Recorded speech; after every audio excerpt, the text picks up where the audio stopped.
Here's a test drive.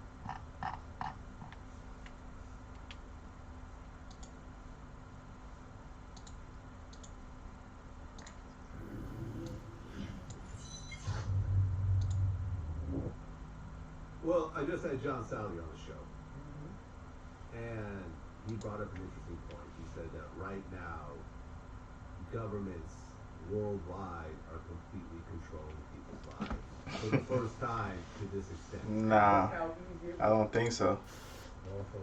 He isn't. He just got cut.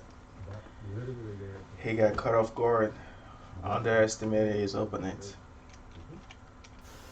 All they had to do was tell you. They didn't even really have to, pull out the guns. Because everybody, when in the conscious community or people that feel like they're woke, this whole new world. Why do you think he is a fraud? For the longest time, we've known about it. You know what I mean?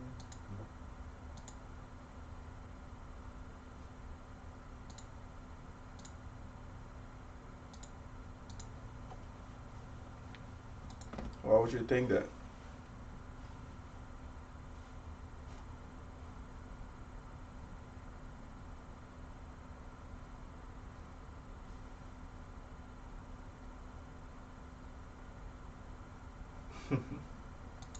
Fury cheated?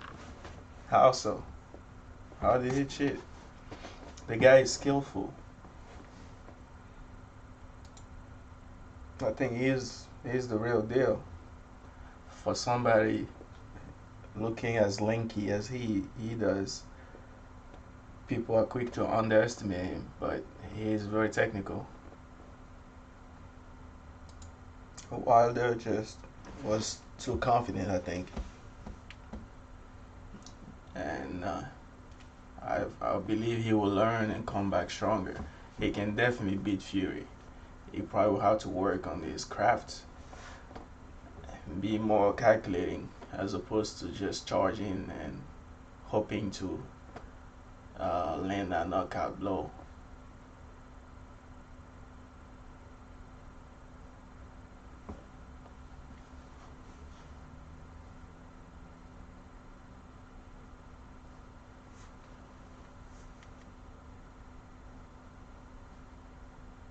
Oh.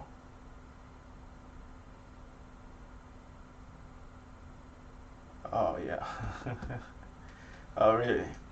Uh, I didn't. I missed that part.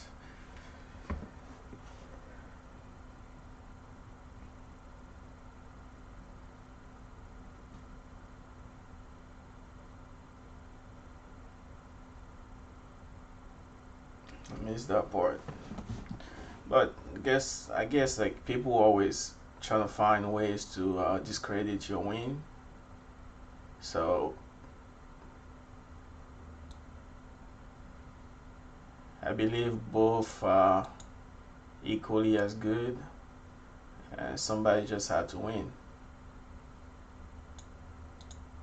While the game plan didn't go as planned, and he got his ass beat, literally.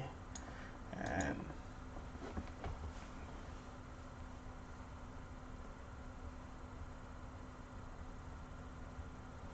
full body workout at home. Uh, I Let me see. Last time I did a full body, pretty much on the vlog, the one that you've seen, that I posted 2 days ago or a day ago.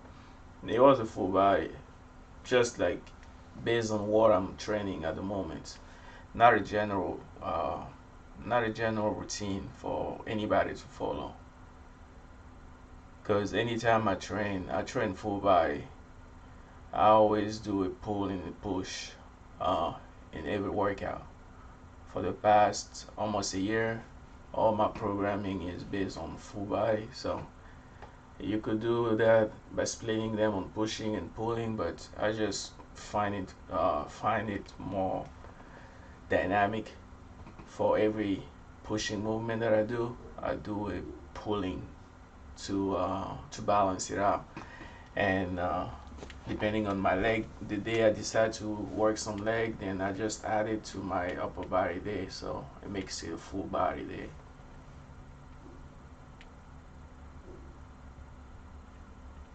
Doing one chin up is asking for a bicep there. Nah, not at all. You have to prepare your body physiologically before you take on such task. That's why your body won't let you do it when you first try. That's why it's so hard, because your connective tissues are not strong enough. Thus, you have to prepare. You have to build up to it. If anything, it will make your bicep tendon really strong if you prepare yourself well. You get some anatomical preparation. From there, you peak to some hypertrophy. I mean, what you call preparation.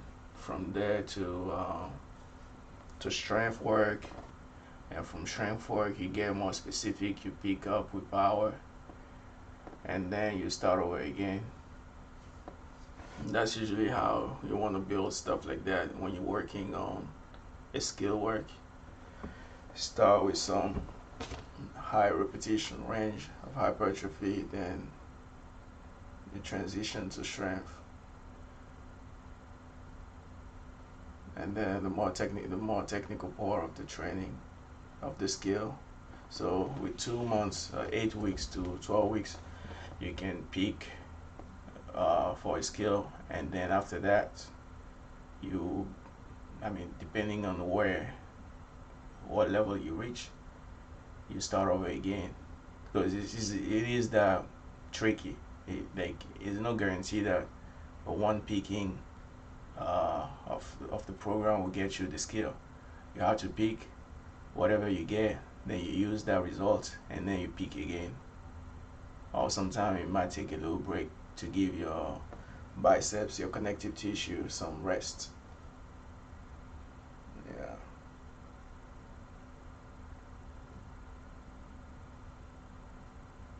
Yeah. While looking that box. Yeah, he is wild, like his name implies. He's just a rogue boxer. He said 3 days split for me. Yes, 3 days as well for me. I actually have like a 5 days split. Uh, the it's a 3 main day, and the rest days are still part of training. I do some straight on work for a few sets. So that's how I've been programming, so that I can put all the drills that I want in my program. But I have 3 main days: Monday, Wednesday, and Friday. And Tuesday, Thursday, I have some light days. Light days meaning very few sets, a few repetition for specific straight arm work.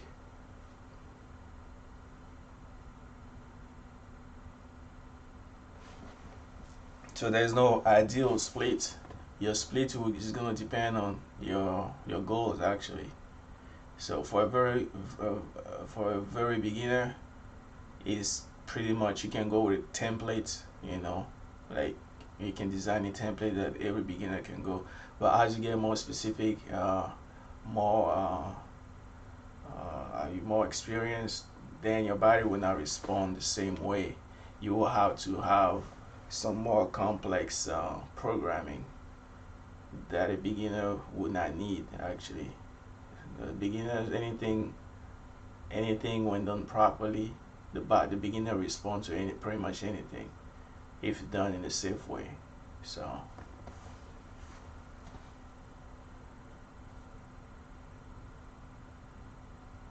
anytime, my friend, I would say.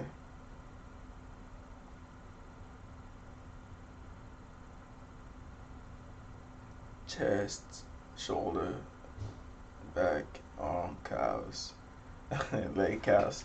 I don't train my calves, man. Like you can see, those fuckers are skinny. I need to give some love to my calves. I guess I'm lucky enough to have some good genetics. Otherwise, they will be much skinnier. The only calf work I get lately is from maybe my balancing, dragon squat and pistol squat, because the balancing part of it force you to use your calf muscles.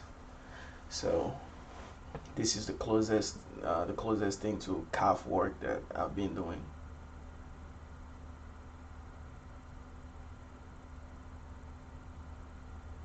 Elbow pain 4 times a week. Well, I don't think is the Francis Drake. I don't think is the split of the frequency of of the of your of your training that necessarily give you the pain. It could be that, or it could be your exercise selection, or it could be just like you're doing too much. So many things it could be, but it comes down to you might be just be doing too much. So one thing is, if you do more pulling than pushing, you will have elbow pain. You do more pushing than pulling, you will have elbow pain. So you need to find a way to balance it out. That's number one. Number two is the total volume. If you work too hard for more than 3 weeks, you're gonna feel like your body needs some rest. Usually every 3 weeks, I deload. I try all kind of splits. Some people go for 4 weeks before they deload. I try that because I like to work and peak as hard as possible, but my body can't handle. After 3 weeks, I think I need to get a week of deload. And if I tend to go for more than 3 weeks, then I get in deep fatigue, and sometimes I have to take like 2 weeks or 3 weeks before I can finally recover. So the goal is to be smart about how you plan your program, so you don't get in deep fatigue. Because once you get in deep fatigue, then you get delayed. You can't work out hard for a long time. So you want to be smart about it. My perfect split is 3 weeks, and then I take a deload, a week deload. It's been working fine. Sometimes even after 2 weeks, if I miss program and I do too much work, after 2 weeks I'm done. So it's hard anytime I come back from deload to start easy, because I want to go hard all the time, even though I know better. But ideally, anytime you come back from deload, you want to ease into it, and then on the second week you go mildly hard. On the third week you go really hard, and then boom, deload again. That's the best way to go. But when you don't have a coach, and it's hard to really gauge yourself, because you want to go hard. You feel fresh after the deload, and you just want to go as hard as possible. So it's best to be mindful of that and work accordingly.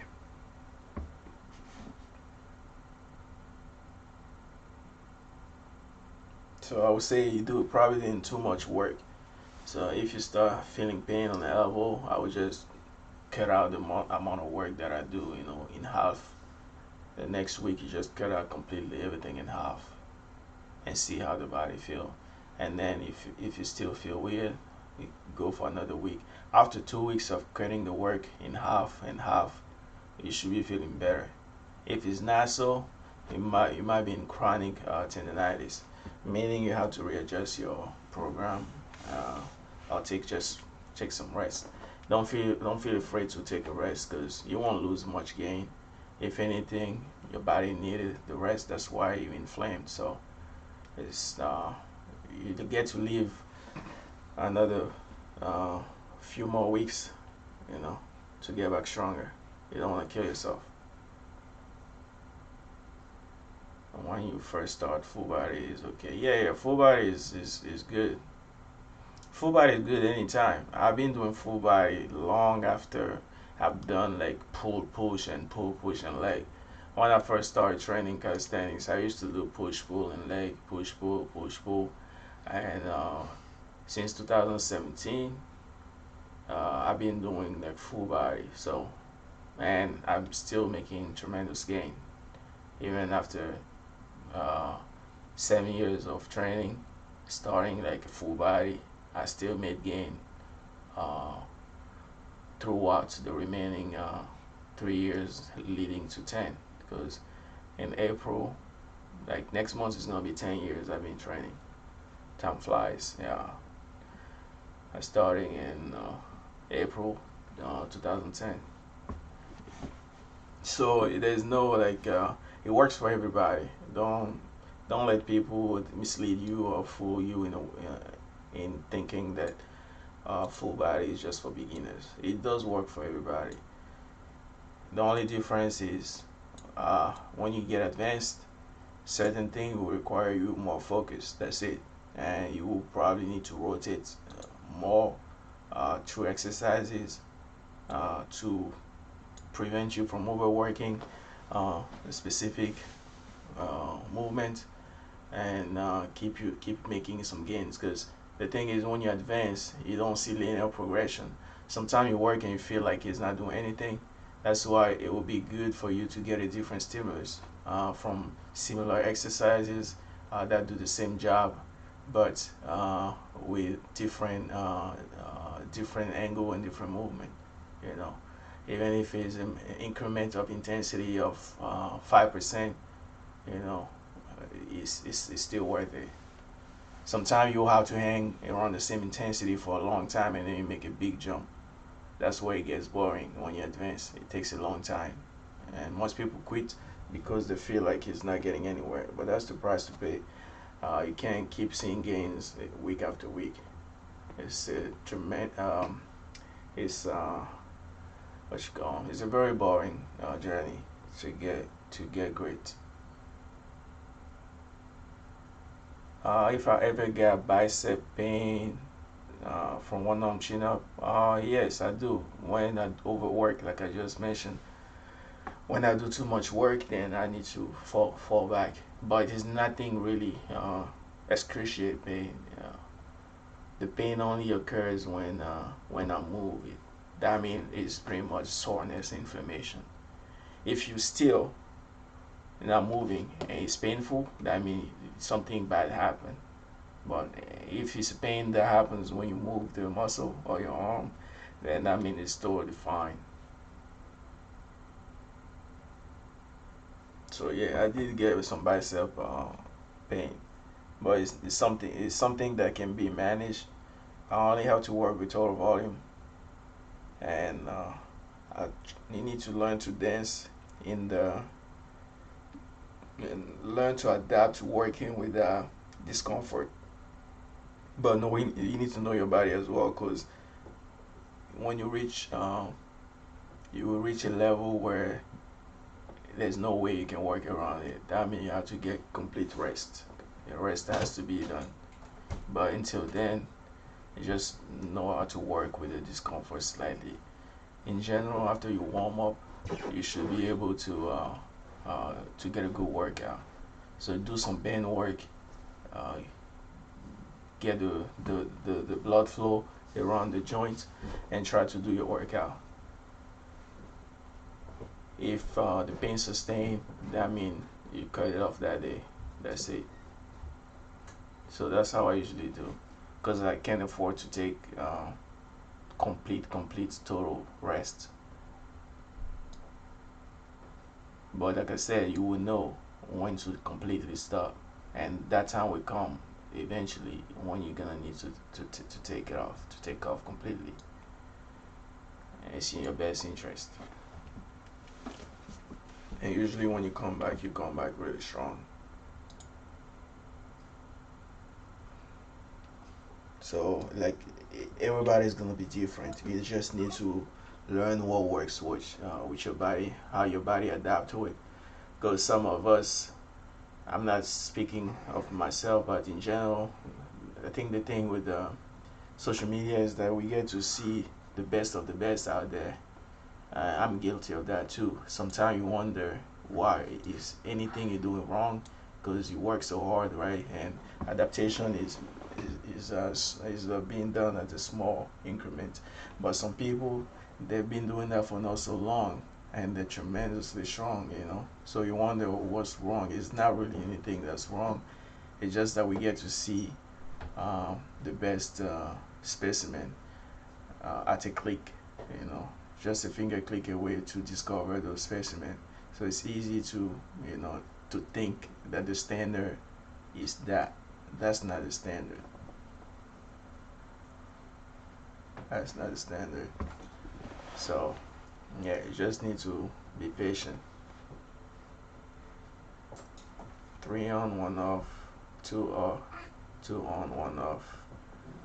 The three on 1 off, 2 on 1 off. I think yeah, I've done Machiavelli.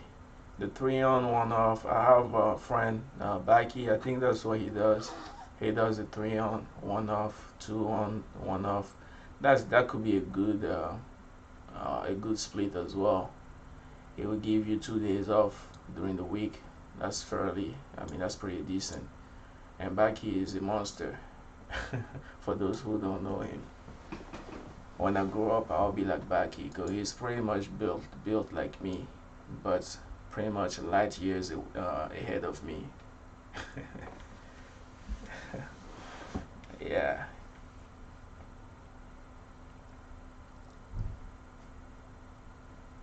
change routine up every 4 months. Yeah, you could do that. Uh, I usually set every 2 months. As I write my program every 2 months ahead of time. Usually that's what I do. Yeah, and every 2 months, then I can readjust and change direction. Cause what you go because the whole point of my self training is an experiment that I'm doing. So uh, I try to apply different type of training protocol so I can learn from it to be able to apply it to my client. So 2 months is fair enough for me to pick to a goal, and then from there, if I need to change direction, I will change direction using a different approach. So over time, I get to learn and refine it. Otherwise, if you already know what you want in general and you don't want to try test stuff like I do, because I'm a guinea pig myself, given that I don't have enough dedicated people to be able to test stuff. So I take advantage of myself to test it while I'm making gains. But if you're an athlete who already know what you want, I think you could write a program like a year ahead. You have everything planned in different mesocycle, microcycle, and in all set, and you just execute. Of course, it can't be perfect. You're gonna be adjusting with time, but yeah, having a plan is always a good way to go by. The muscle up, too much negative work. Yeah, too much negative work will get your biceps spent, and it's hard for the body to recover from it. So even though it is a good exercise to bridge your hard work to unlocking the skill itself, is very taxing on your nervous system. So if you tend to do uh, a lot of other what you call heavy work, especially if you do some powerlifting stuff, you're not only doing calisthenics, it may be taxing. And that's one of the reasons why I had to teach the barbell squats and the deadlift for like 6 months so I can focus on gymnastic skill. And it was pretty rewarding because I got close to unlocking the front lever. I mean, I kind of had it anyway. It was not a perfect form, but yeah, when I decided to just focus solely on the gymnastic work and I mean, I had the more resource for it, so it was good. Yeah. So you just need to yeah, you need to make a choice. You can't be chasing two rabbits at the same time. You have to ditch one rabbit and focus on the one that you really want, because they're both fast and they will keep eluding you if you don't pick one.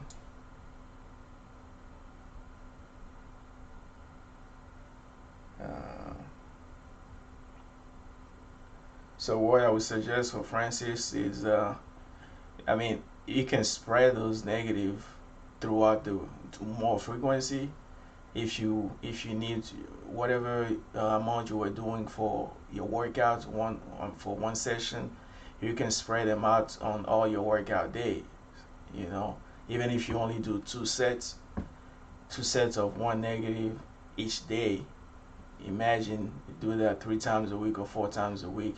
That's like 8 repetition, and depending on your work capacity, that should be plenty enough. You need to start with little, so you don't do too much.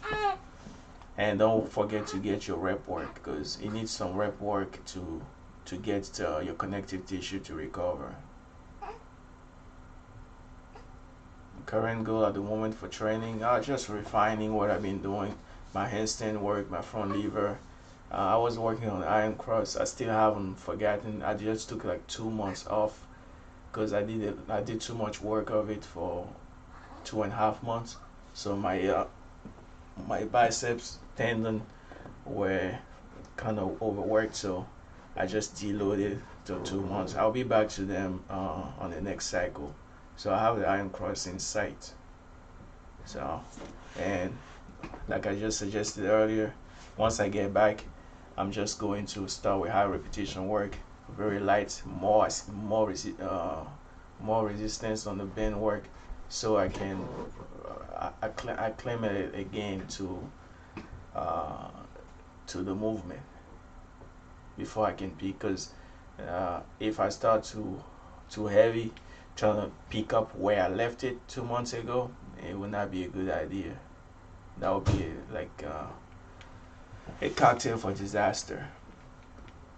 So that's what you want to do. Like when you work hard for like a skill for 2 3 months, for example, and you're not where you want to be, just think about it. Start working on a different skill, for example, swap it, and take a month off that skill, and then come back again to it. You'll see it will do you much good, because keep hammering it, like chasing it over and over. After a while, you just either get frustrated or you get injured, unless you are an athlete, an athletic genius. So some of these people with just two months for work, they get any kind of skill they unlock in 2 months. And those are the ones you should be afraid of, because they're the ones that will make you think that you're not working hard enough, or that you don't know what you're doing, when actually they were just born to do it. There's such thing as genetic, as much as people don't want to mention it.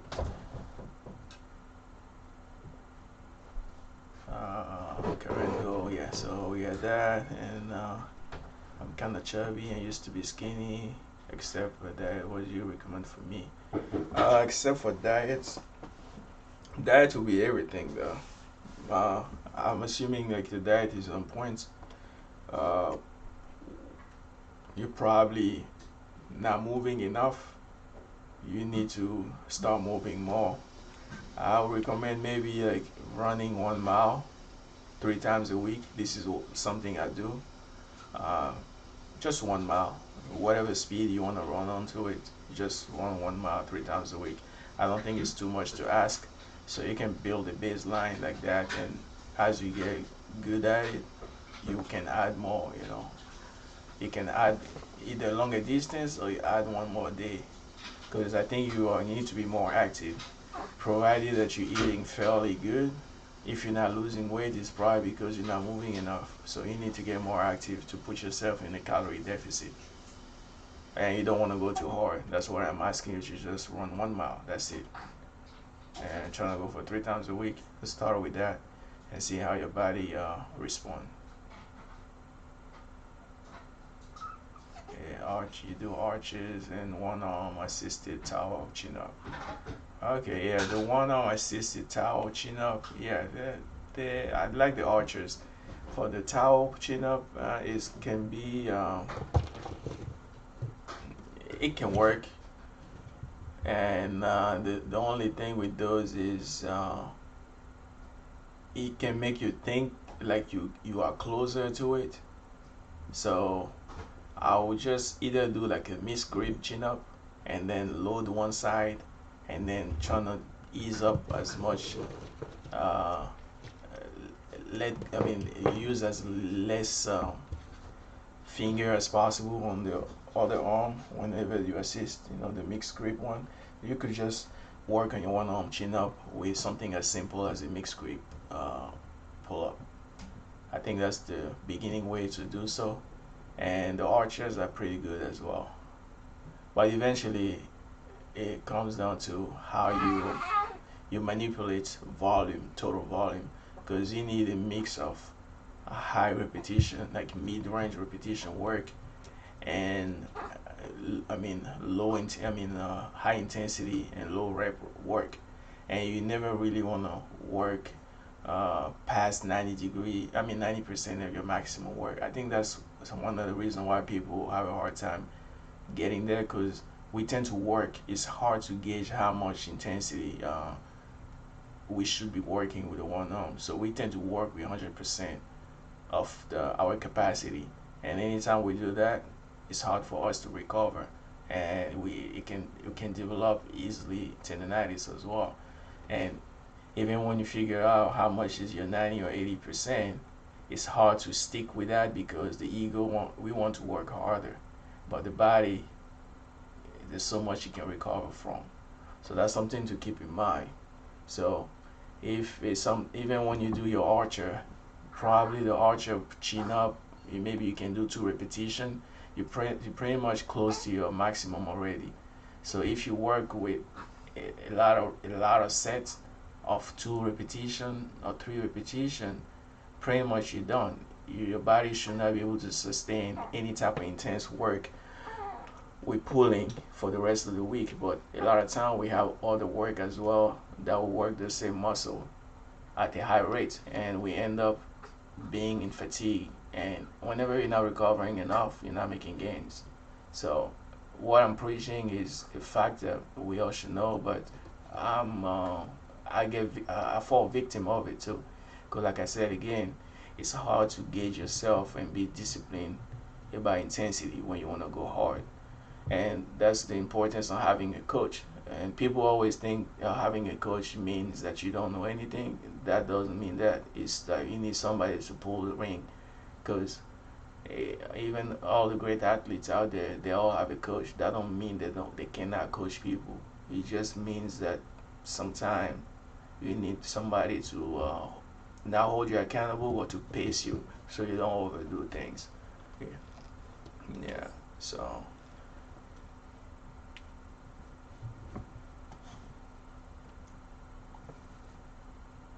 hello, hello, Mr. Caesar Payaris.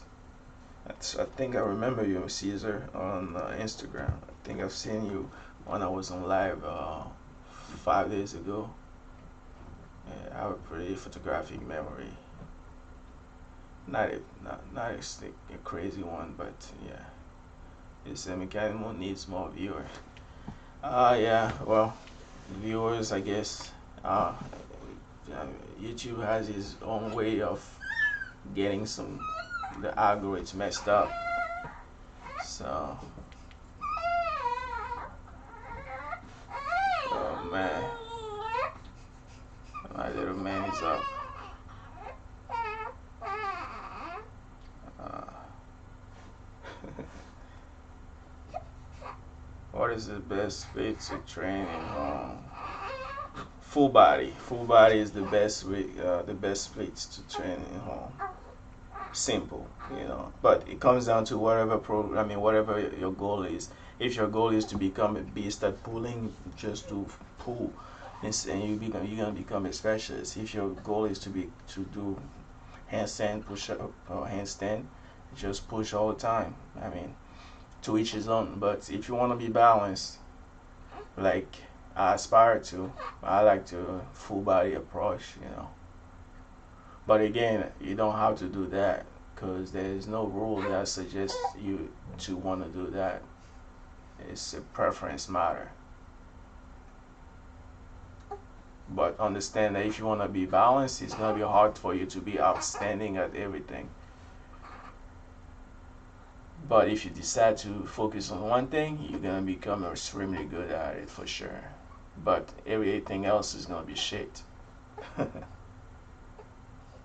Good evening, brother. Luis Ramirez. Salute. What's poppin'?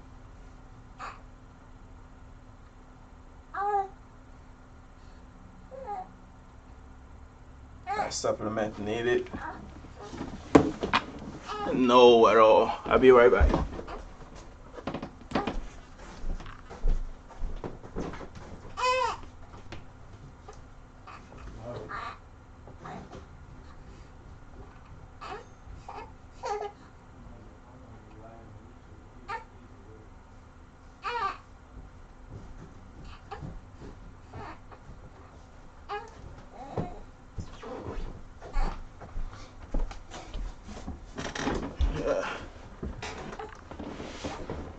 No, supplements are not needed, and I won't go any to tell you that they are helpful because from experience I haven't had any help from them. So I guess if I ever come in the future with that, that could be something to discuss. But for now, no, they are not needed at all. But if you are deficient in your nutrition, then feel free to add up some supplement, right? That would make sense. It would be common sense. But I don't think they are needed. I've never had to buy any of them. I've used some cordyceps, like pretty much like health supplementing to test around to see, and beside the placebo effect of believing that they help, I haven't seen any tremendous help from any type of supplement that was supposed to do something great. It's in Nawaz Chaudhry. Been following you for a while, bro. Starting a new 6 weeks bodyweight program tomorrow after a year of training. Hopefully, I will recomp. Any quick nutrition? Quick nutrition tip. I would say, don't starve yourself. I guess don't starve yourself. Eat a lot of veggies. Just enough carbs, and people tend to think they need a lot of carbs to function, but you don't need too much carbs. You just need just enough. So don't feel free to to eat just enough. And as a rule, try to avoid like refined carbs, like anything that's bread and flour, stuff like that, pasta. Yeah, anything that's refined is something to keep to the minimum, very minimum. So that's the general rule.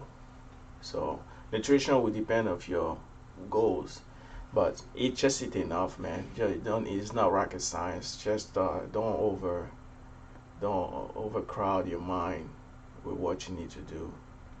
And one thing you can do is I think it's to get some bone broth. Bone broth is good for collagen. It's good for recovery of your joints. And it's good for the health of your tendon. It's just too much work, and I've done that for a few months, and I had like a batch every 2 weeks.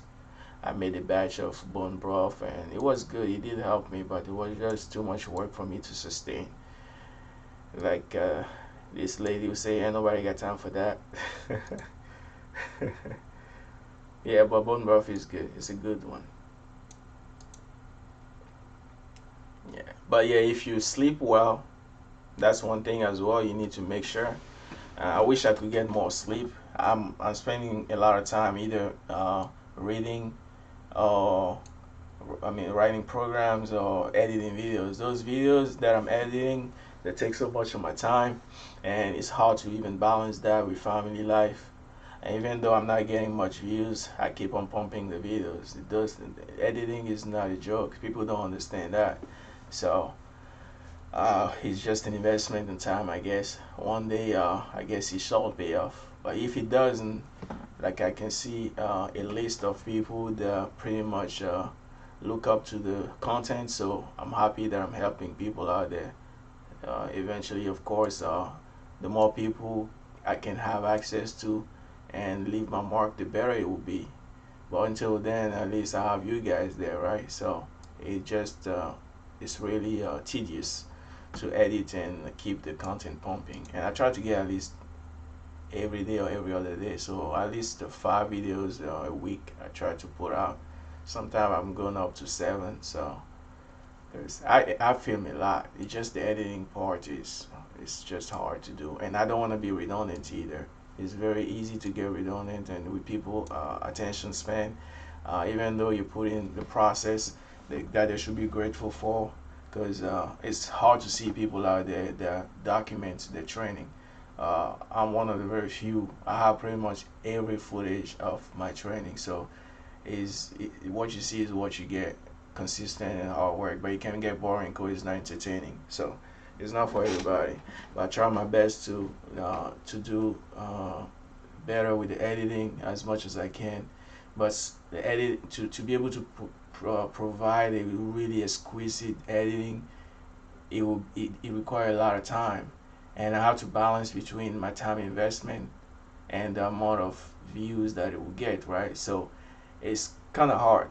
If I had like a big following or a big audience, it will get more motivating for me to spend more time to put like a great quality of editing or hire somebody to do it if I don't have time.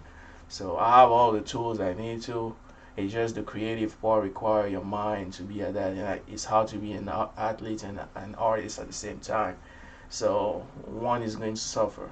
And at this moment of my life, I'm more of an athlete. So this is the best I can do with the editing.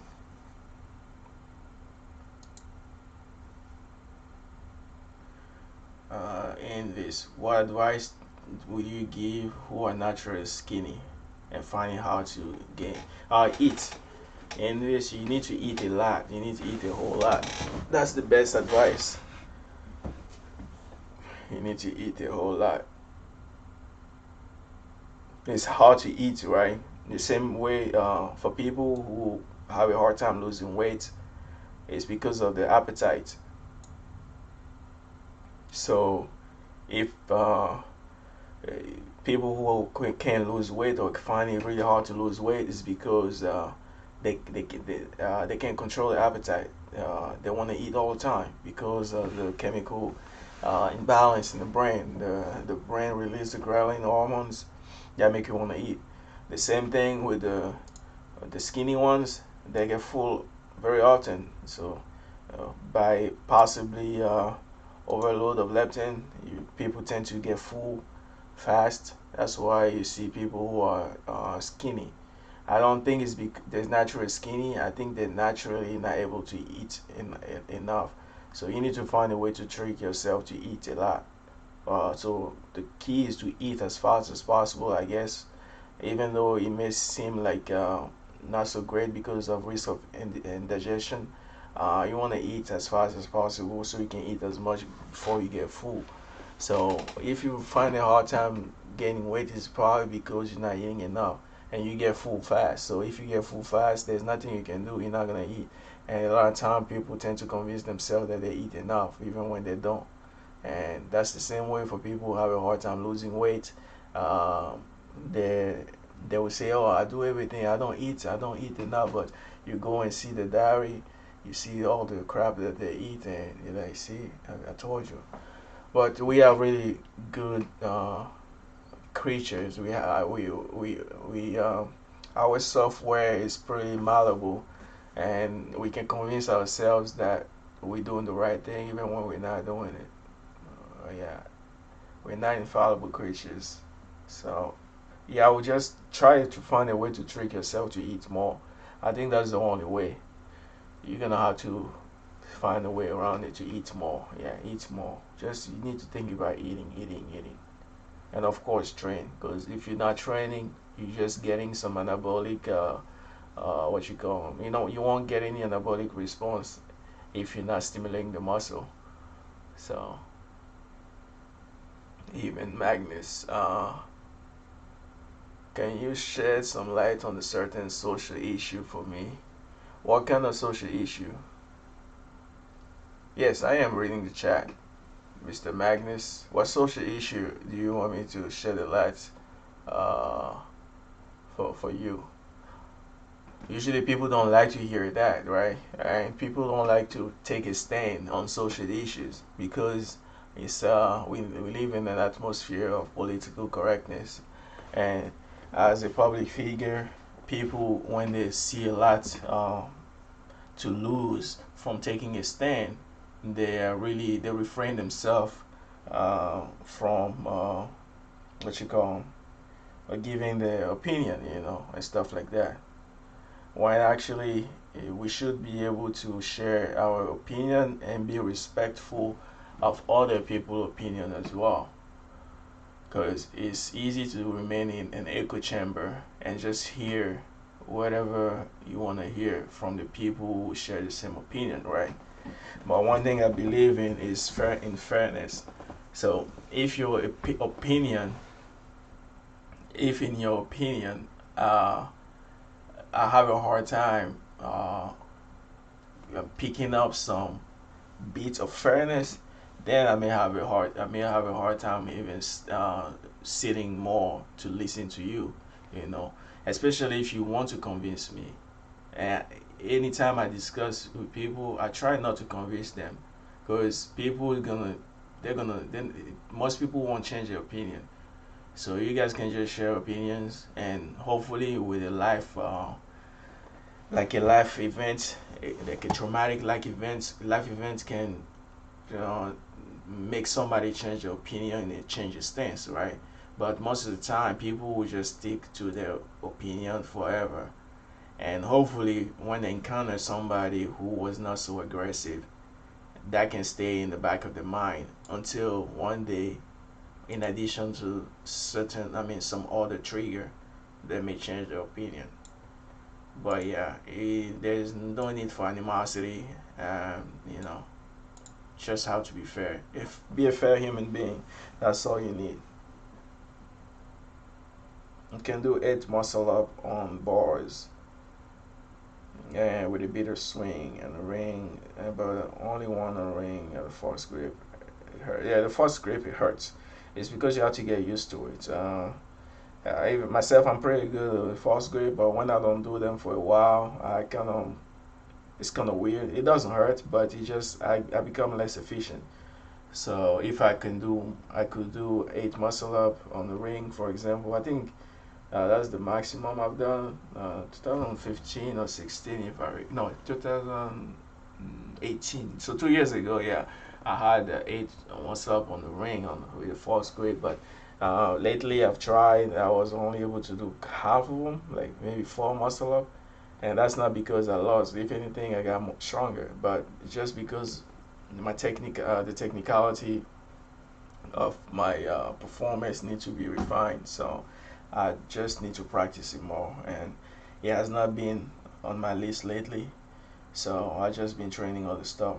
But one thing is sure, once you have it, uh, if you stop using it, your body will discard it until you come back, and then the body will rewire itself, and in no time you get back whatever you left it. So I will not worry. Once you reach a goal and you just don't need it anymore, and you start working on some other stuff, the one you don't work on is gonna tend to fade, right? So it's critical to find like a strategy to kind of work uh, everything in synergy, so that you, even when you're not working on a specific skill, you're still working on the some exercise that still take care of the foundation of it, so that whenever you need it in like a month time, you can come back to where you left it. So that's the best way to see it. You wanna be in that zone where whenever you need to grab it, you just branch out and then work for specific thing, and within a month you get it.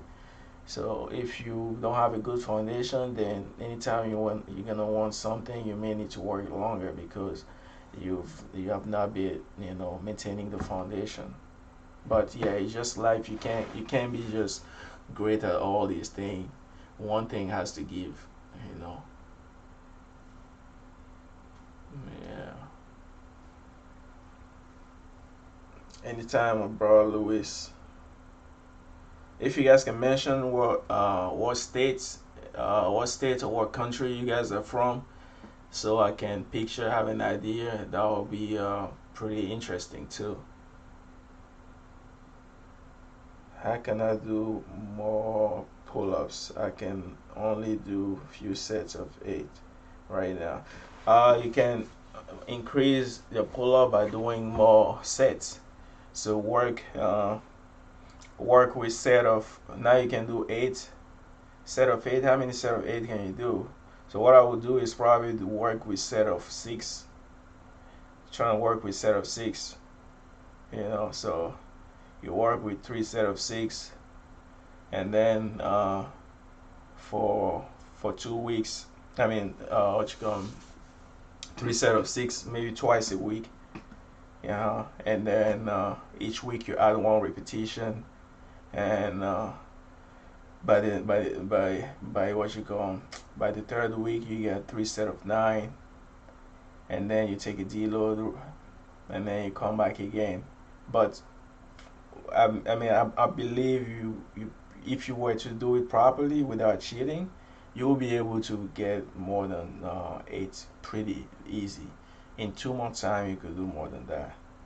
But if you had to work hard to get to that level 8, that means you probably reached that plateau level.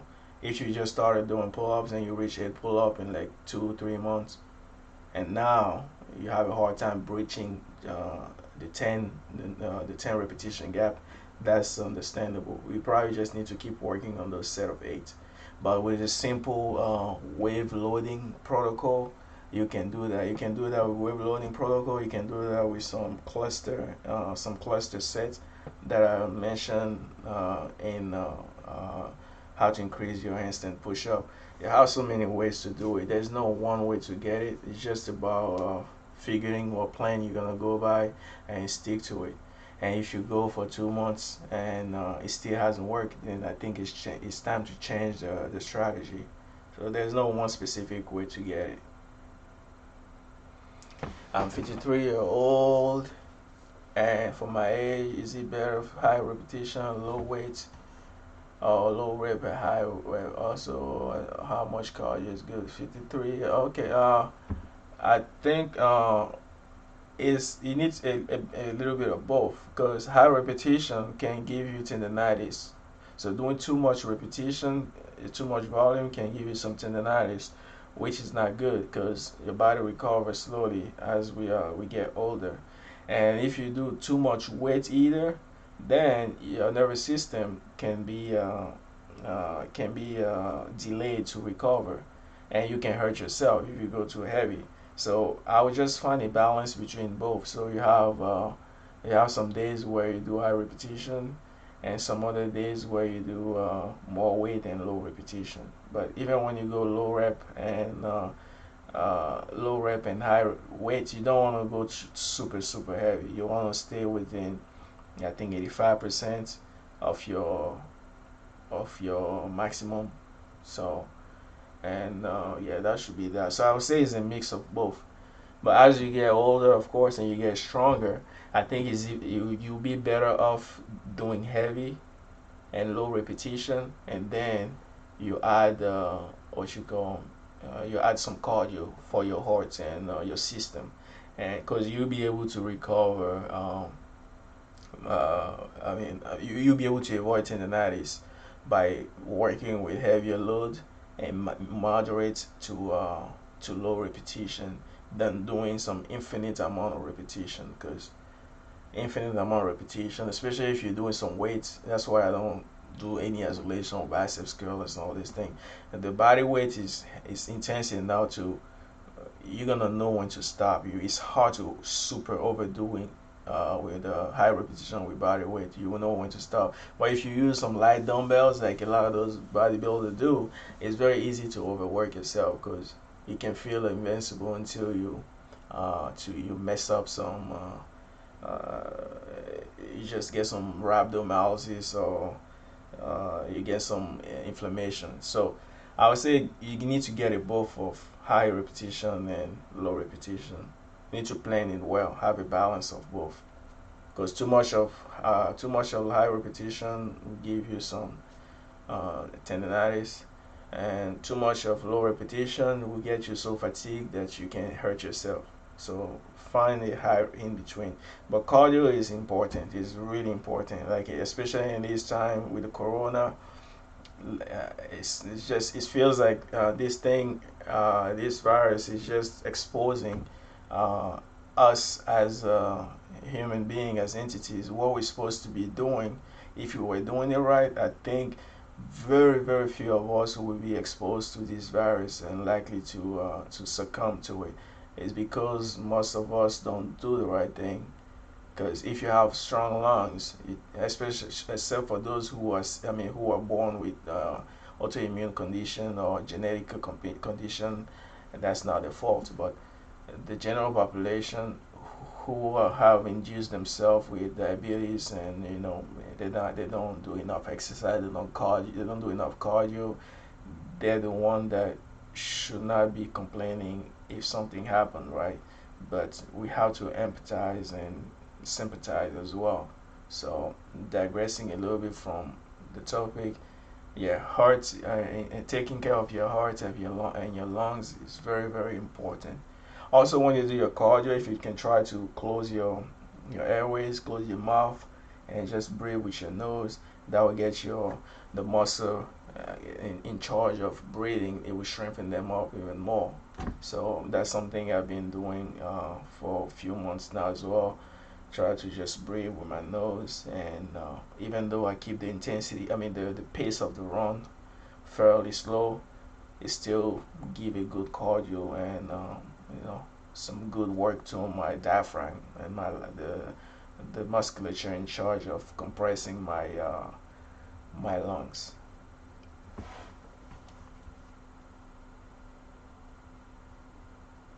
Yeah, sleep, and bone broth. It's a community powerlifting where I'm interested in bodyweight training and oh yeah, you are definitely doing the right thing right now. It's time to transition to that bodyweight, and the good thing is your powerlifting skill will still be there. The raw strength, the raw power. The raw your ability to sustain that pressure and heavy load is gonna be beneficial when you start doing weighted calisthenics, like weighted body weight training, stuff like that. But given that you're just transitioning to body weight stuff, I would just suggest to start with the body weight solely before you get to try the weighted calisthenics. Because I'm assuming you already has enough size from powerlifting. So the least you want to do is doing some weighted calisthenics that's gonna inhibit you even more by making you gain more mass. So if you happen to already be big, just to get strong with that mass before you even gain more, because you're definitely gonna gain more mass doing bodyweight training. Unlike what people tend to believe, you will gain mass. So we want to delay that by not adding some weighted on the pull up or on the dips. And that's one thing I did wrong. I think I started with weight calisthenics without focusing on the skills, and I got massive. Now I'm doing everything all around. I mean, upside down. And after like 8 years, I decided to work focused on skills, and I was still able to make progress. But can you imagine if when I was 170, 168, I had mastered the skills before I started doing what you call the weighted part? I would be massive and plenty with plenty of skills. But now it's harder to acquire the skills when I'm heavier. But better be late than never. And I get to accumulate enough data, because very few people have done it the way I've done it. So it's good experience that I can use to help people.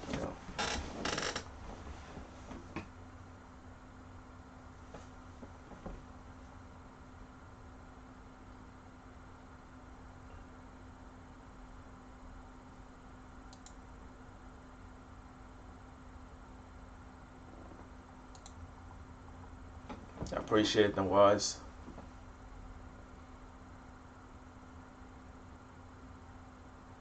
What do what do what do if dorsiflexion ankle if I don't have it? Okay, if you don't have a dorsiflexion, I did. If you go through my playlist, I have like some mobility videos. I did some ankle mobility video. I did the shoulder one, I did the hip mobility, and I did the ankle mobility. If I recall, those were filmed in 2015, 15 or 16. Type Meckanimal ankle mobility drills. You're gonna find some exercises to help with your ankle mobility. They will help you increase your dorsiflexion. But one thing to remember is calves if your calves are tight, then it will be hard to increase your dorsiflexion. Yeah, and there are plenty of ankle mobility stuff out there too on the internet. That's why a lot of time I refrain from doing some of these videos about redundant topic that people have covered over and over again. You know, I believe more in giving. The reason why I like coaching as opposed to giving like a preset program. Like I like to, based on your right now, your need right now, assess, troubleshoot, and give you an exercise that will just solve it, as opposed to go, okay, try those exercise and if this doesn't work, then do this and this work. But I did some ankle mobility, even though they might be a little outdated, based on my new knowledge acquired over the following years, uh, the following years of the what you call 'em, the time I did the video. I may have some better ankle mobility drills, but those were pretty good already. Those are pretty good. And you can also like if you like the dorsiflexion, you can use like a heel, elevate your heel, just like people usually do for the bodyweight squat. You can use that as as a quick fix and still work your leg, your quads by the time you get a better mobility. Bless us, Louis from Long Island. Salute. UK, salute my man, Birmingham. I'm in Maryland, USA. In what you call in the surrounding of Washington D.C.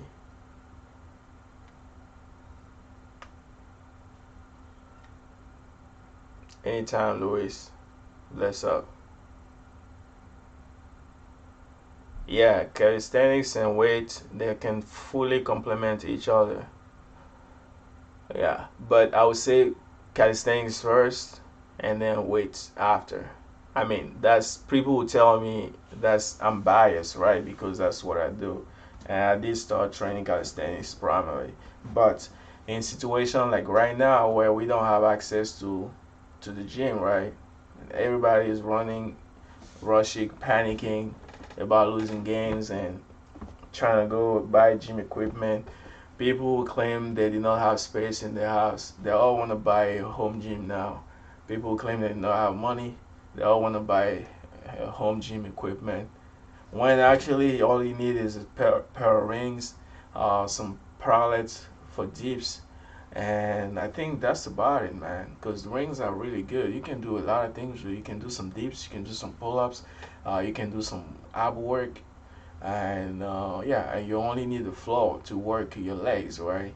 So people don't really need that much. You just need to know what to do to have a great workout. So if I was those people who only do weights, I would use this opportunity to get my skill up and learn a lot of body weight skill. And yeah, something as simple as a push-up, when done right with a good tempo, can deliver a good amount of work. But people just tend to bob their head and they don't use it as art. They need to see the movements of calisthenics as art. Once you take it as an art, then you tend to do that with grace. It needs to be graceful movement. And once you do that, then you will see that you will get a better stimulus, a better intensity from doing it. You need to picture yourself flowing through space, like in an artistic manner. At least that's how I see it. And be proud of myself, be able to move myself through space, right? So that's when you do that, you definitely will have a different mindset. You won't see the body weight as this inferior means of training.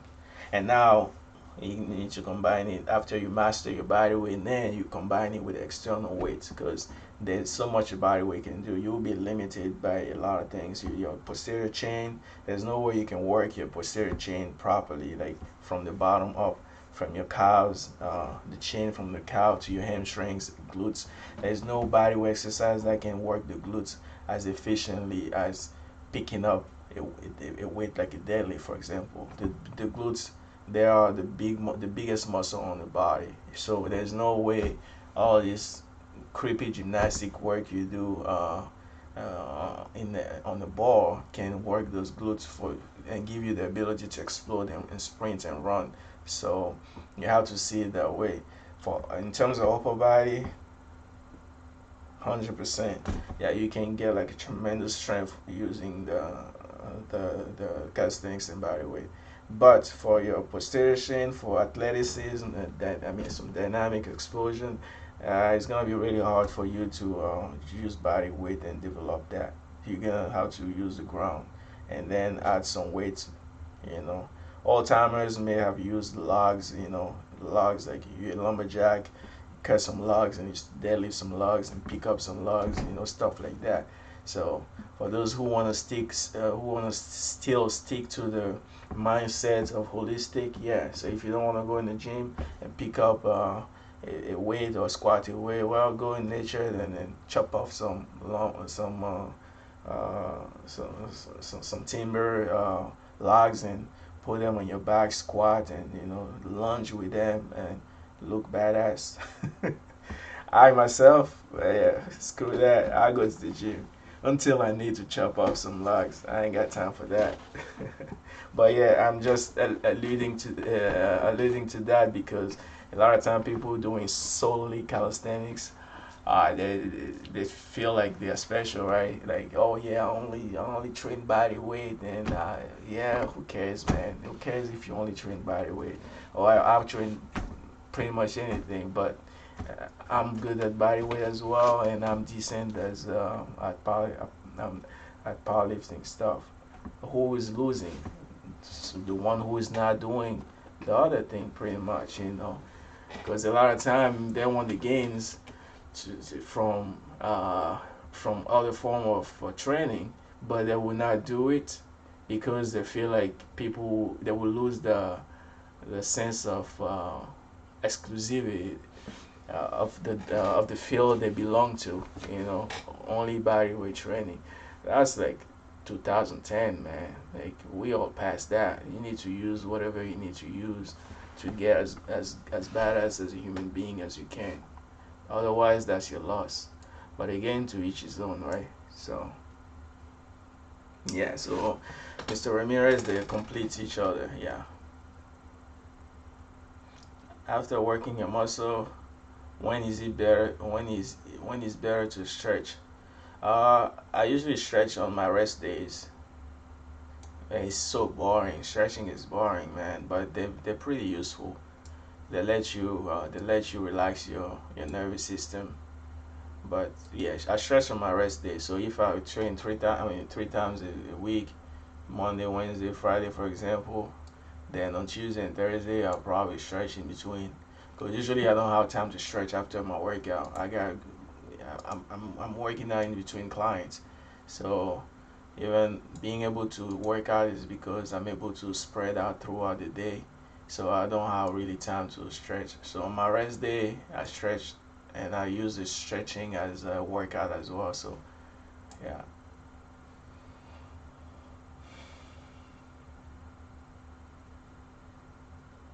Anything specific for recovery? I think sleep, man. Sleep is really good for recovery. And like I think I mentioned that already, and you were laughing. I mean, I cannot stress it enough, and I'm obsessed about it because I don't get enough sleep. And even when I can, it's hard for me because I don't have like my mind is always overrunning. Either I'm thinking about optimizing programs, or I'm listening to podcasts, or some scientific literature, something like my brain is always like overworked until I'm tired. That's when I sleep. So I end up like getting as little as 3 hours of sleep. But the good thing is on I alternate with longer sleeps, like maybe up to 10 hours when I start work a little later during the day. But still, it's not good because uh, over sleeping too much is not a good of a thing either. You know, finding the sweet spot of five sleep cycle about 7 hours and a half will be pretty much the good balance of it. Anything past that, like going into the 9, 10 hours is not good, you know. Anything lower than 7.5, especially 3 hours, is not healthy either. So I try to get three sleeping cycle, like 4 hours and a half. So that's the minimum I try to get to feel sane. But it's something that I'm gonna have to figure out. Whatever algorithm I need to solve, I need to figure that out. Because I believe if I was to sleep enough, I will be able to. Oh yeah, apart from sleep, I will be able to rest. Yeah, apart from sleep, man, I don't think there's anything else for recovery. Eating, eat enough to help you recover. So yeah, eat and sleep. I think that's pretty much mobility work. I do mobility work mostly for fun, right? And it does help with my flexibility and enhance my other lift because I'm mobile. But I never do mobility work to for recovery. I do it because it's fun. I do those movement work and stuff like that.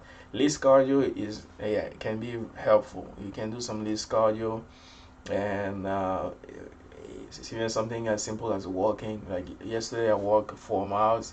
That was the rest day. So this week is deload. I only worked out twice and very light intensity. So I did some walk for 4 miles. It took me an hour and 20 or 15 minutes. So just easy walk and yeah. So that was my least cardio. I got my mileage in, my calorie burning in, and today, for example, I didn't do anything.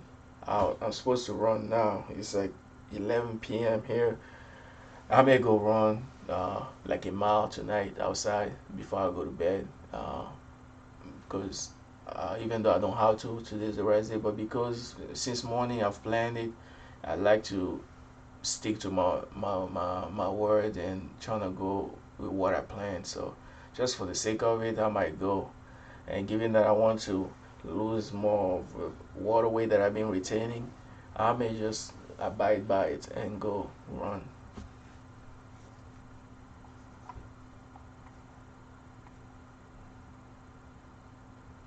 one arm push-ups, my shoulder tends to be elevated. I can't stand the person.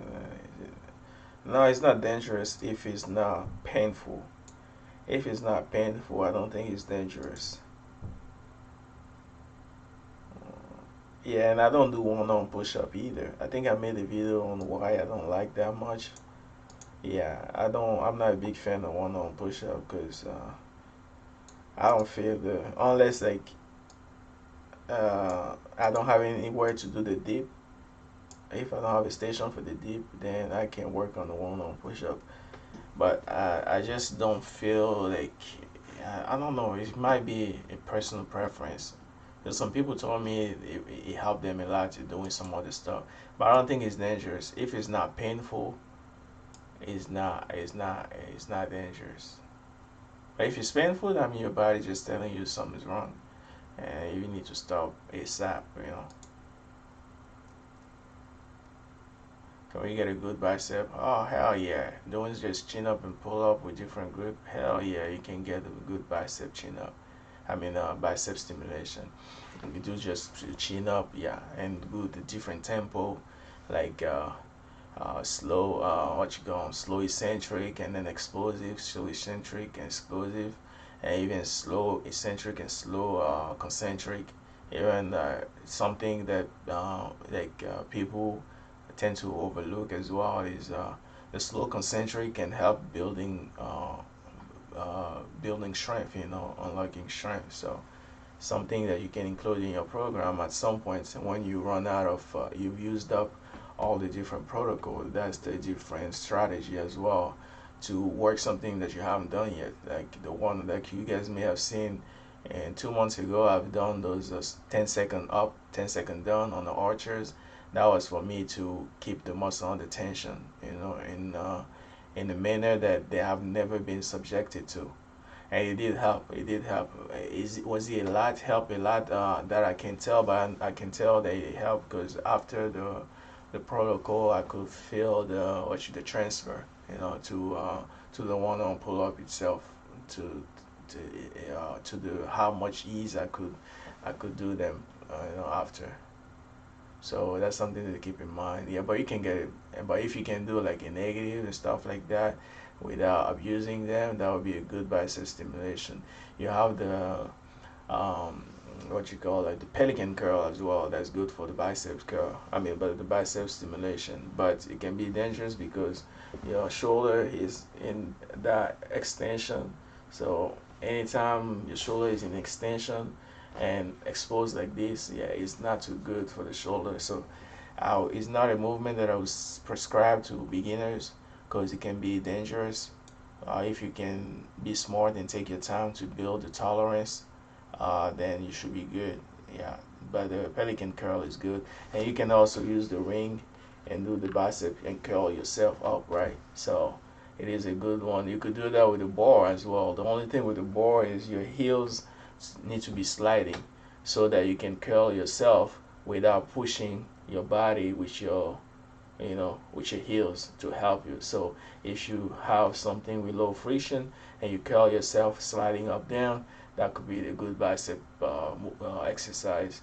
The alternative will be the rings, because with the rings you can slide. The ring is sliding back and forth.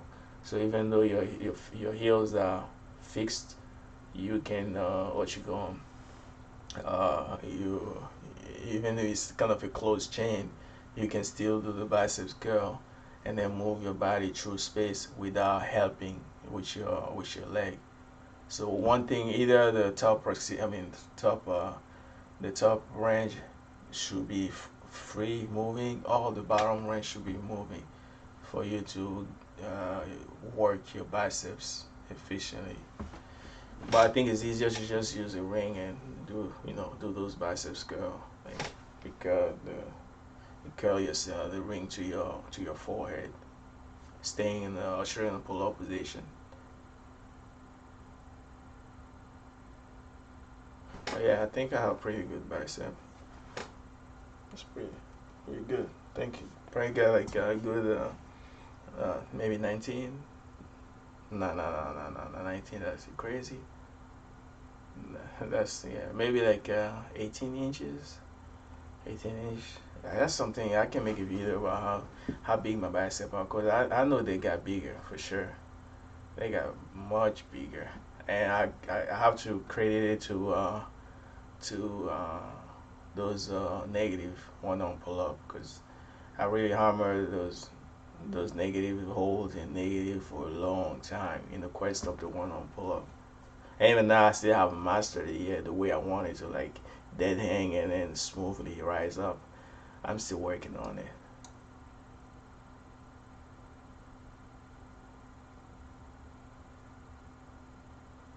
If I had to pick four weight exercise, which one would you pick? Four weight exercise, but it depends on whatever you're already doing with the body weights. What are your goals? If you okay, okay, four weight exercise. I would think you're not speaking in terms of isolation. So four weight exercise, I will go for the squat, the barbell squat, the deadlift, the military press, the standing overhead press. That's three. Those are my favorite three exercises. Those are the ones that I use for my clients and in the program. And then if you want to add another one, I guess you can go for the bench press. Bench press is really good for your chest development. I haven't gotten to bench press much. Very few opportunity I had to bench press because I did a lot of weighted dips in the past. So I'm planning to do some bench press this year and see where I can peak up to. But yeah, I would say squats, deadlift, and overhead press. Those are the three exercises that I would suggest you to do. If you want to add the bench press, that's good. Yeah, that's good for you. But I just never felt the need to bench press because I did a lot of weighted dips.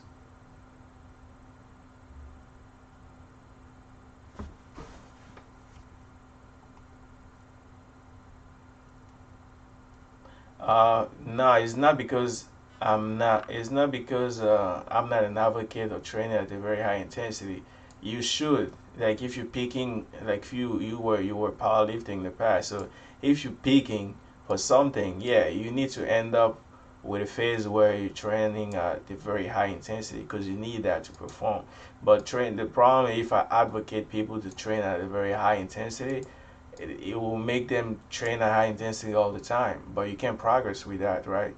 That's the problem. So you tell somebody who is not knowledgeable in programming, you tell him that, oh, go hard or stay home.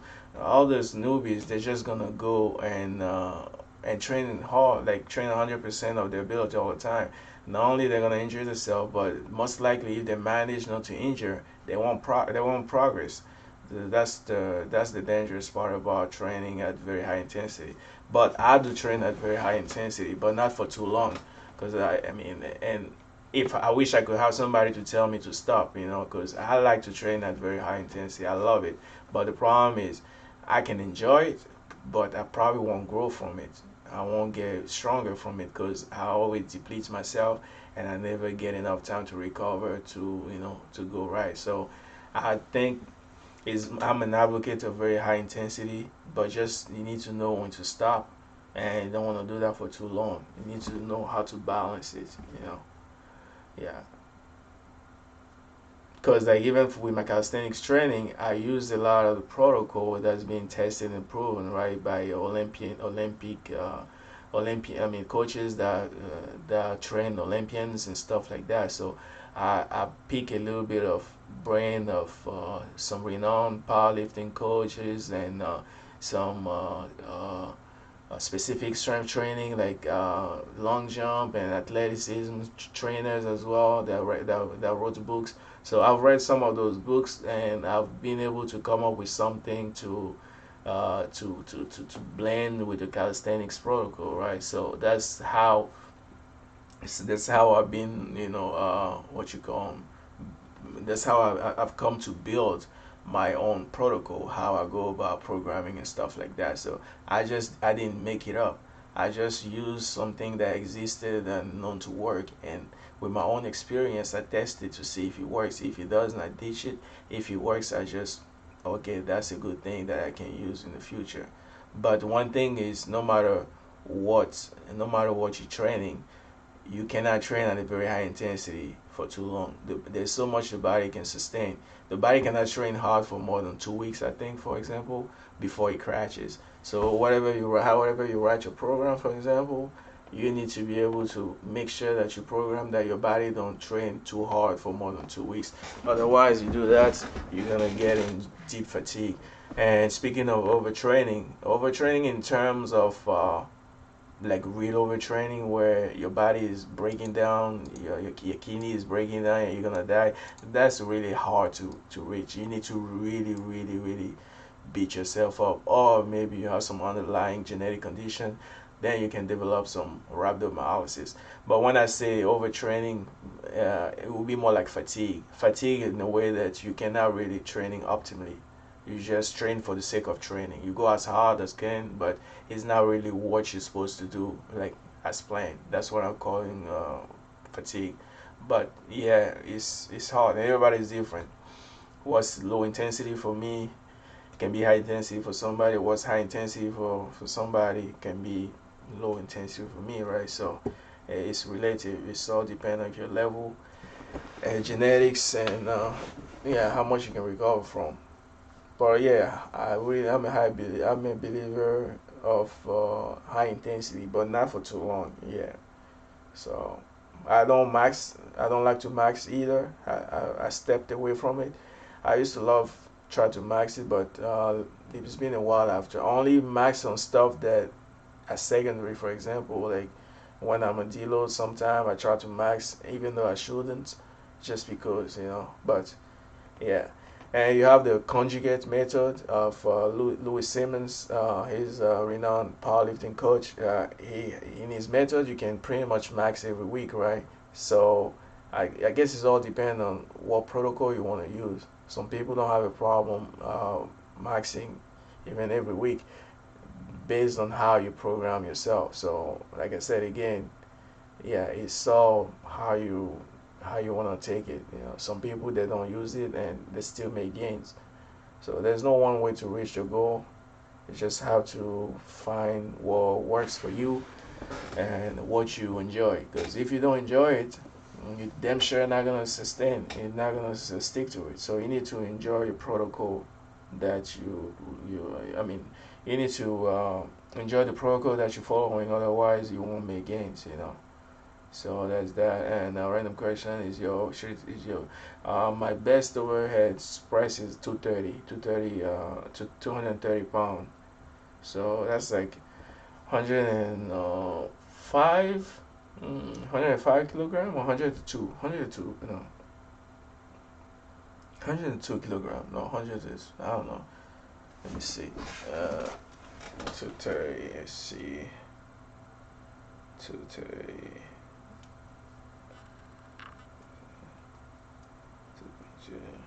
Yeah, 105 kilograms. So that was that. That was 105 kilograms. So yeah, I have a good overhead press. I mean, the best of bench press I've done before was, I think, 305. Like I bench press every day for 1 month. So pretty much it was just going balls to wall every day, and I peaked to uh, to 305. So I don't think I was never able to bench press 315. So, and then after that, that was the time I was bench pressing every day, squatting every day, and deadlifting every day. So I kind of squat every day for 4 months, 126 days, and then the last the last month, after 90 days, I think the last month I squat every day, I deadlift every day, and I trashed myself out. But I would not suggest that to anybody because I was trashed for like a whole month. Like even the regular pull up was hard to do. Like my central nervous system was spent, and then I developed some adductors problem, and oh man, I don't want to think about it. So it was just a mental thing for me, like see how long I could sustain waking every day and squatting, and yeah, you live and learn. But I don't think it's something I will do I mean, just for the sake of doing it anymore. Or if I do it, it will be more moderate. Because people who squat every day, they do it like 6 days at least. They rest a day, and they don't go balls to walls. You go within a range, right? Within like your maximum, and it shouldn't be a grinding maximum because you need to take away any type of stimulation like music and coffee. So you max pretty much every day, but without stimulation. That's that keep you from really go to the optimal, very max. So, but me, I just went literally squat every day, 7 days a week for like 126 days. It was a good experience though, pretty badass. But yeah, so that's that. But my overhead press is much more than my bench. It's more impressive than my bench. So for some reason, I guess some people just have they're better at certain thing, and I think it's because of my triceps. Because anytime I bench, I'll do a narrow grip because I never really did a wide. I mean, like the fairly wider grip. That's gonna help. I mean, make me use my chest in combination of my triceps. So I tend to really do a narrow grip bench press. Pretty much that's what I've been doing. So maybe if I was to train myself to do it to get comfortable with the normal grip on the bench, I may be able to lift more than 305, right? But I will do that this year and see where I stand. But the overhead press is always fun because I like to lift stuff overhead. It's pretty cool and badass. Yeah, but I haven't done that. It's been like yeah, it's been almost a year that I overhead pressed. Yeah, like I think it was March last time I overhead pressed last year. Yeah. Yeah. If you go on my channel, you'll see. So because I decided to just focus on handstand push-ups and see after a whole year if I was to max again on the overhead press, see what would be the carryover. So pretty much soon, when I feel the time right, I will try to overhead press and see what kind of carryover I've had from the handstand push-up. Because I did a whole lot of them, and I know that there's been a carryover for sure. Maybe be able to do 225 for a few reps. We'll see.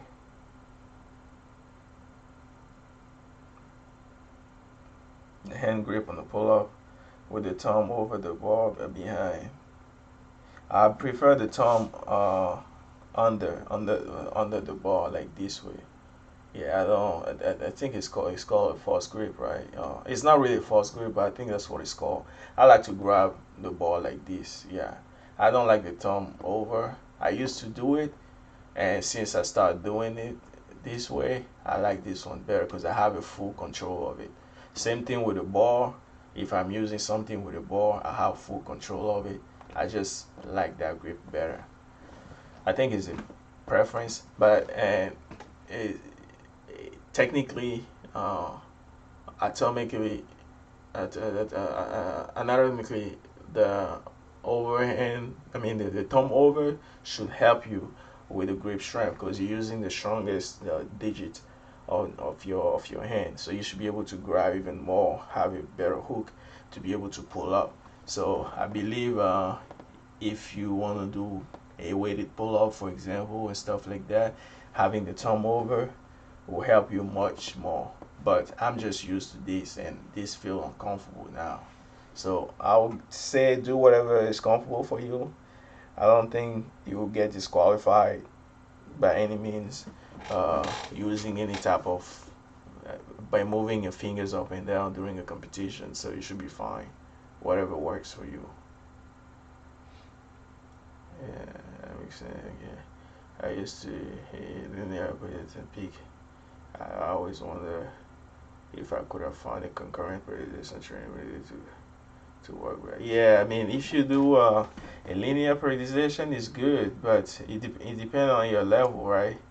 So concurrent is always the best way to go, or even better, undulating periodization, which is kind of a concurrent periodization. So I do a lot of undulating periodization. So yeah, I switch up in between uh, intensity phases, and I undulate the intensity to let my certain parts of my body rest or certain skill that I've abused for a while. I let them rest and then I come back to them. So yeah, concurrent is definitely very good because you can mix up what you call intensity days and volume days.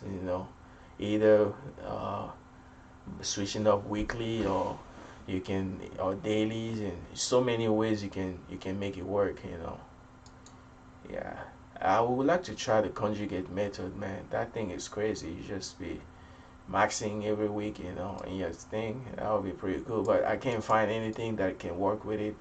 Because if I can't find a way to make it work with calisthenics or weighted calisthenics, it's hard for me to implement. And I'm not doing any powerlifting stuff. So until I do any type of powerlifting stuff, it will not make. It will not be. I will not find any good use of it. But probably the conjugate method will be the next on my list. Maybe at the end of this year.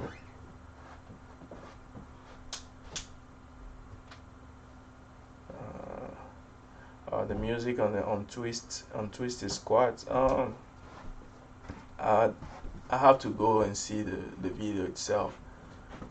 But I think it's an African singer. I think. Oh man, yeah. I think I have an idea what we're talking about, but I can't recall it offhand. I think it's the river something they're singing. Let me see. Why don't I go and check it?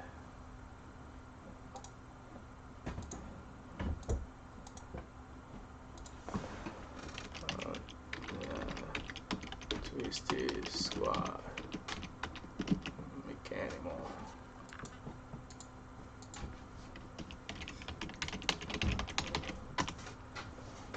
Let me hear that. What's some warm up? You got direction. So pull up here. Uh-huh.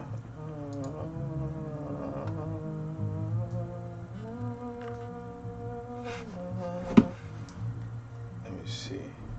Do I have Shazam? I don't have the list anymore. But hopefully I can. Shazam can pick up the.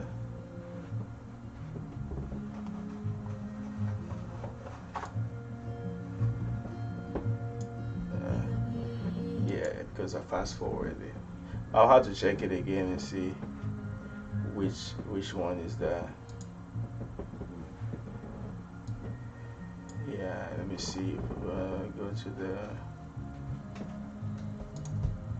Yeah, I'll have to check it. If the test, if the comment is there and will be on the video, I'll go back to it and answer to you later on. Mm.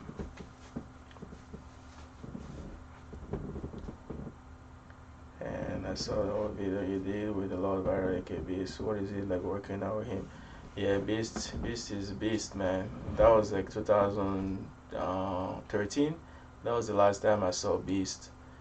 Oh no, I saw him last year actually, but we didn't work out. That was the meet with Hannibal. But the video was 2015. Yeah, he's intense. He make you work. We did plenty of repetition. Beast is a strong dude, very strong dude, raw power.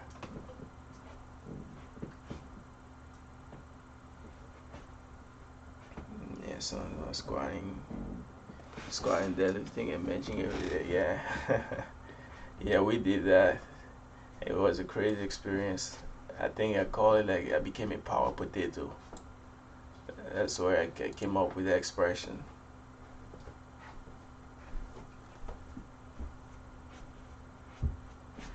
3 books to pick. The one book will be Become a Supple Leopard. Become a supple leopard. Become a supple leopard. Like it's made by Coach Stewart. Is Coach Stewart? Yeah. Becoming a supple leopard. That's one book. And then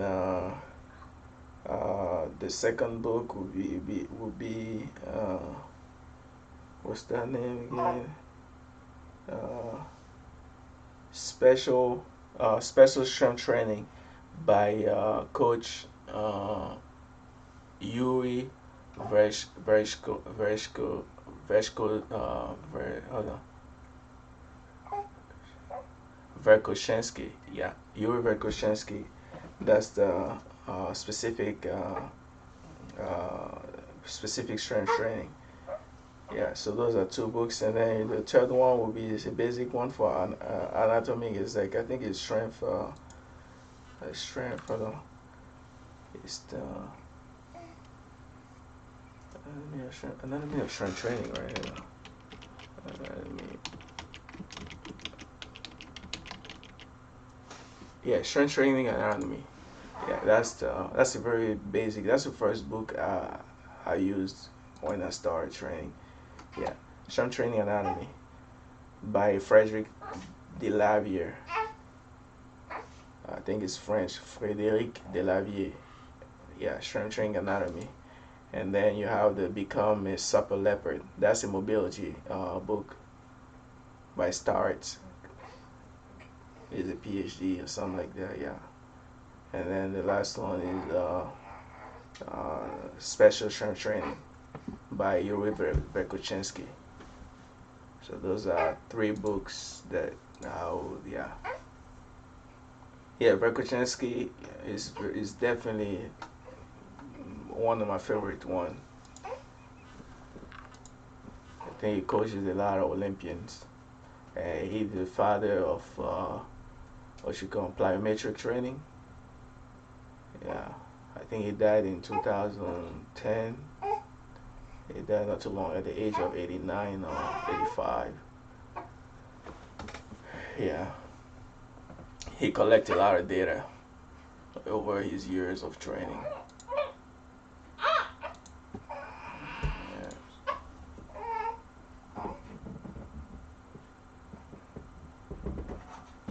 Mhm.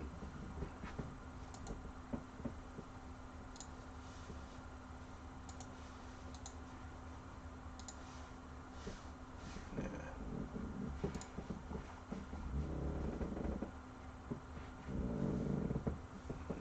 What else do we have here? It's time for me to bounce. Another we're gonna use in that's okay. We're gonna get a few more questions. Yeah, Kelly starts. Yep. Become a supper leopard. Yeah. How did Beast get strong? Yes, Shazam didn't help you because I think I fast forward the song. How do you think I'm able to escape YouTube from flagging my song?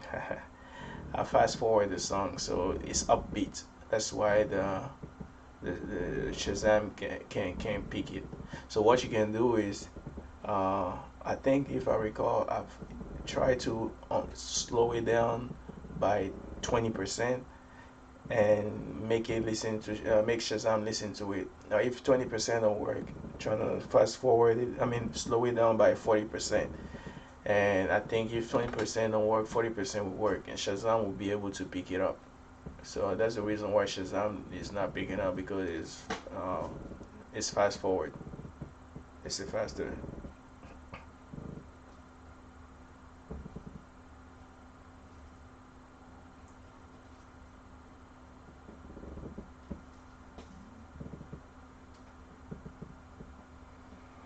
Well, it's because your body would adapt to whatever resistance you put it on.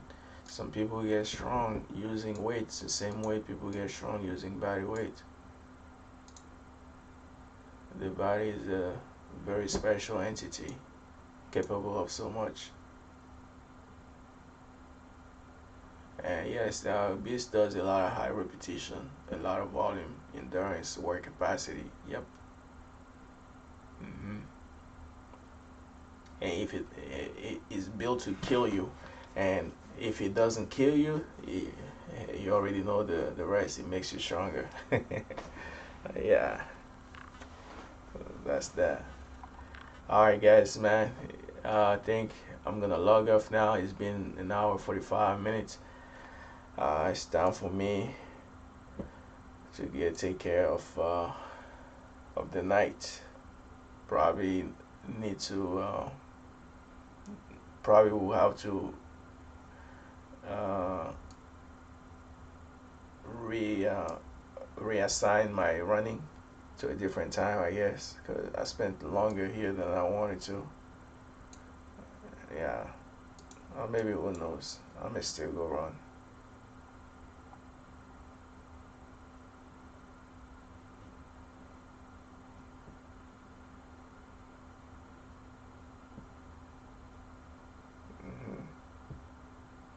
Yeah, yeah. The GSP coach. I think I've seen him on Joe Rogan. Joe Rogan. On Joe Rogan podcast. Yeah, Firaz. Yeah, I've seen him, and he did break down exactly the way I thought about training, and the way what I've been criticizing about how people train in general. Like people just they go balls to wall all the time. They don't know to how to leave some in the tank, and be able to work with more frequency. So he did break down. I think he had like a viral video on the podcast where he said how to train or something like that. He just spit it very right how it's supposed to be. But people just like the burn. So when they don't have the burn, they just feel like they haven't done anything. But that's not how you train. Exercising and training are two different things. Good night, my friend Luis Ramirez. You stay safe out there. Run away from the corona as much as possible. Alright, guys. I'm out. Peace. Be safe, all. And until next time, very soon. Try to do that more often. Peace.